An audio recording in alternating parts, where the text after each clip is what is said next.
se contiamo i numeri abbiamo quasi 200 da una parte, quasi 300 dall'altra e almeno un migliaio che a causa dell'assurdo limite di 20.000 dell'ISEE ERP nuovo previsto dalla legge regionale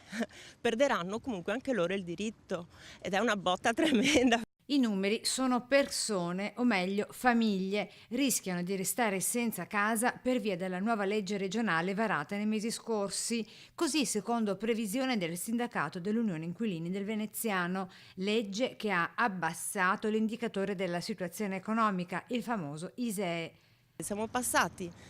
ad una legge regionale precedente dove si arrivava a 107.000 euro di reddito, quindi i ricchi stavano nelle case popolari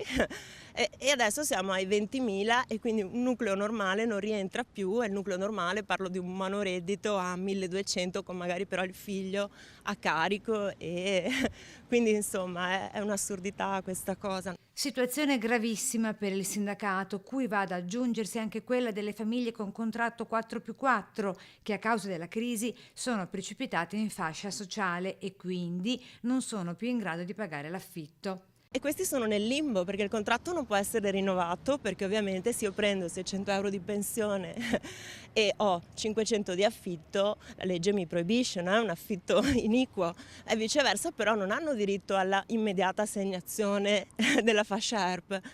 e questo è un altro problema. Situazione che il sindacato auspica di risanare al più presto con un tavolo tecnico anche con il nuovo presidente dell'edilizia residenziale della provincia. Finalmente con la nomina di Raffaele Speranzon noi abbiamo un interlocutore